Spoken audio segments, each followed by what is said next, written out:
Toyota पासो आप सबको पता है मेरी फेवरेट गाड़ी है, और इसकी अभी तक हम लोगों ने ये जो थर्ड जनरेशन की बेसिक वाली है, मोडा तो हम कर ली थी, थर्ड जनरेशन की बेसिक वाली का हमने रिव्यू नहीं किया था। इत्तेफाक से आज ये गाड़ी अरेंज हो गई तो मैंने कहा इसका भी आप लोगों के साथ लेकर आते हैं कि क्या कहानी है। मैं शारिक का शुक्रिया अदा करना चाहूँगा, वो was kind enough to lend us this car for this review today.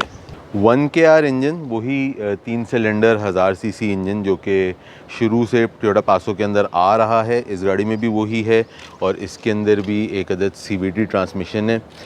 2010 तक जो कि फर्स्ट जनरेशन थी उसके अंदर ऑटोमेटिक ट्रांसमिशन आती थी, सेकंड जनरेशन से इन्होंने CVT दे दी थी, और 2014 में जो सेकंड जनरेशन का फेसलिफ्ट आया था उसके बाद इंजन जो अपग्रेडेड वाला है जिसके अंदर इको आइडलिंग का फीचर भी होता है, ये वो वाला इंजन इसमें आ जाता है। 1KR ही है लेकिन अपग्रेडेड 1KR है।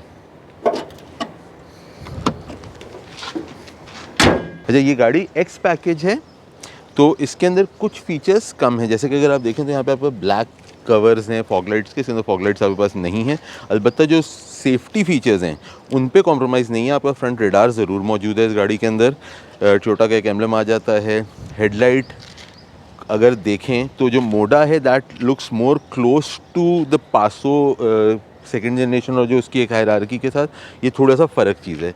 मिरर्स इस वाले वेरिएंट में ब्लैक आते हैं, व्हील कैप्स आते हैं आपके पास 14 इंच के टायर्स के साथ, डोर हैंडल्स भी ब्लैक हैं। पिछले प्राइवेसी ग्लास इस वाले वेरिएंट में नहीं है, जो इसका लोडेड वाला वेरिएंट आता है उसमें आपके पास प्राइवेसी ग्लास पिछले आ जाते हैं, इस वाले में नहीं है। पीछे की तरफ अगर हम आते हैं तो जो मोडा से बहुत मिलती जुलती गाड़ी यहाँ पे आपकी दिखना शुरू हो जाती है। यही ब्लैक पैनल जो कि पिछले सी पिलर के अंदर आता है, वही tail light C shaped with indicator and reverse light, rear reflector. पिछले बम्पर्स के अंदर पार्किंग सेंसर्स भी मौजूद हैं। Like I said, basic package ज़रूर है लेकिन जो सेफ्टी एंड सिक्योरिटी वाली चीज़ें हैं उनके ऊपर कॉम्प्रोमाइज़ नहीं किया गया। If you pop the trunk, इस गाड़ी के अंदर आपके पास पिछली जो सीट है that's a 1 piece bench seat, 60-40 का स्प्लिट नहीं है। और नीचे अगर हम देखते हैं तो इसके अंदर भी आपके पास स्पेयर व्हील नहीं आते, इन्फ्लेटर, पंचर किट, जैक, बाकी सारी चीज़ें, स्पेयर व्हील इसमें भी नहीं है जो कि एक कॉमन चीज़ होती जा रही है अब जापान के अंदर। डिज़ाइन फ़िलासफ़ी पे अगर हम बात करते हैं तो वही टोयोटा पासो की एक स्पेसिफिक जो डिज़ाइन फ़िलासफ़ी है वही है। वही वाला आपके पास विंडो लॉक का बटन है, पावर विंडो के बटन्स, आपका जो अलबत्ता ये रिट्रैक्टेबल मिरर्स और जो डोर मिरर का जो है ये इन्होंने थोड़ा वो मीरा इंस्पायर्ड टाइप का है, पुरानी वाली में ये वाला बटन नहीं आता है। फिर आप अगर यहाँ आ जाते हैं तो आपके पास फ्रंट रेडार का button, eco idling on and off, traction control और हेडलाइट एडजस्टर जो उसका लेवल एडजस्टर होता है वो आ जाता है। पुश स्टार्ट इस गाड़ी में नहीं है तो आपके पास वो खाली उन्होंने जगह दी हुई है। कप होल्डर इस तरह आ जाता है। बीच में आपके पास स्पीडोमीटर आ गया, एक आपका इंस्ट्रूमेंट क्लस्टर वाला जो है आईमिड डिस्प्ले जो भी आप बोलें वो आ गया। इसके अंदर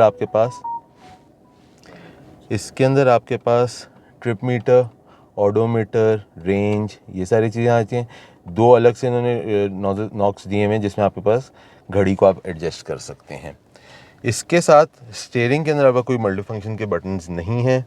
आपके पास जो आपका ऑटोमेटिक गियर है वो स्टीयरिंग के अंदर विच शिफ्ट लॉक, पहली जनरेशन है पासो की जिसके अंदर स्टीयरिंग कॉलम की जगह यहाँ पे इन्होंने दी है।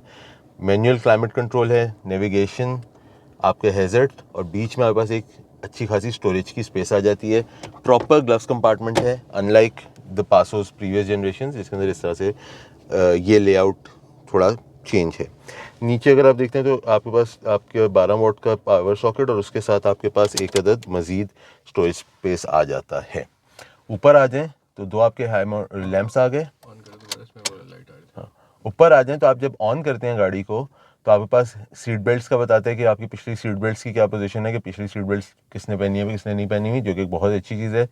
आपकी इंटीरियर लाइट्स, और हर पासों की तरह दोनों सनवाइजर्स में आपके पास 2 मिरर्स, वैनिटी मिरर्स मौजूद हैं। अब अगर मैं फ्रंट सीट पे बैठा हुआ हूँ तो आपके पास ये आर्मरेस्ट है। आर्मरेस्ट को आप एंड कर दें तो आपकी फुल सीट आ जाती है, बेंच सीट, और आर्मरेस्ट के सेल्फ के अंदर एक छोटी सी स्टोरेज का भी मौजूद है जो कि एक पासो का सिग्नेचर चीज़ है कहने को। मैं पीछे की सीट पे बैठा हूँ, आपके सामने एक अच्छी मुनासिब किस्म का लेग स्पेस, हेड स्पेस है। 2 बड़े एक बच्चे की स्पेस मौजूद है। पिछली सीट स्प्लिट नहीं है जैसा कि नॉर्मली इसकी पुरानी जनरेशन में होती है। इसकी पिछली सीट भी स्प्लिट नहीं है। और अगर मैं इसको यहाँ पे नीचे देखता हूँ, तो जैसे इसकी नॉर्मल जनरेशन में आपकी सीट को आप आगे करके पूरा फ्लैट बेड बना सकते हैं, इसके अंदर वो ऑप्शन भी मुझे यहाँ पे नहीं मिल रहा है। So kind of a downgrade from what it used to be. Door pocket मौजूद है अगली सीट के पीछे, और अगर आप इस दरवाजे को देखते हैं तो वो पूरा 90 डिग्रीज पे खुलता है पिछला दरवाज़ा, which gives you an ample space to get in and get out of the car. जी, सो मैं ये 500 अभी चला रहा हूँ। ड्राइव में जैसे मैंने थर्ड जनरेशन की मोडा के रिव्यू के भी आप लोगों से बात की थी कि ड्राइव में ऐसा कुछ फील नहीं होता है कि आप कोई फ़र्क गाड़ी चला रहे हैं। वही 500 वाली ड्राइव है जो थर्ड जनरेशन की ड्राइव है, वही इंजन की आवाज़ है, वही ड्राइव है। मतलब देयर इज़ नथिंग डिफरेंट कि आपको क्या मैं कुछ चेंज जनरेशन की गाड़ी चला रहा हूँ तो मुझे कुछ फ़र्क फील हो रहा है ड्राइव के अंदर। दैट बीइंग सेड, उसके अलावा जो फ्यूल इकॉनमी है उस पर ये वाली गाड़ी बहुत अच्छी है। जो ओनर मुझे बता रहे थे कि तकरीबन इनको कोई 14-15 सॉरी एक्चुअली वो मुझे कहते ओनर जो मुझे बताए थे कि कोई 16-17 की ये गाड़ी एवरेज देती है in the city driving. AC की cooling what you can expect from a 1KR Passo, वही एसी की कूलिंग है इस गाड़ी की। प्राइस वाइज ये गाड़ियाँ इस वक्त कोई 35 लाख प्लस माइनस में चल रही हैं। Obviously if you're paying for if you're getting a very nice conditioned car तो obviously उसकी प्राइस थोड़ी सी ज़्यादा होगी। इंजन पार्ट्स इन गाड़ियों के सस्ते होते हैं, बॉडी पार्ट्स इन गाड़ियों के अगर आप पुरानी जनरेशन के पास उसके साथ कंपेयर करें तो वो थोड़े से फ़र्क ज़रूर होगा प्राइस के अंदर। अलबत्ता अगर आप क्या उसे कहते हैं जो आपकी लोकल जो गाड़ियाँ हैं स्पेसिफिकली पिकांटो हो गई, आपकी कल्टस हो गई, उन गाड़ियों के मुकाबले में इन गाड़ियों के पार्ट्स सस्ते हैं। So that's pretty much about it. Any day a very good value for money is a Paso. That's about it. ये हमारा रिव्यू था इस टोयोटा पासो का। उम्मीद करता हूँ आप लोगों को पसंद आया होगा। कमेंट्स में ज़रूर बताइएगा कैसा लगा। अपना और अपने घर वालों का ख्याल रखिएगा। अगली दफ़ा तक के लिए कैमरामैन शालिम रूबिन के साथ उमर अरशद, बैम व्हील्स।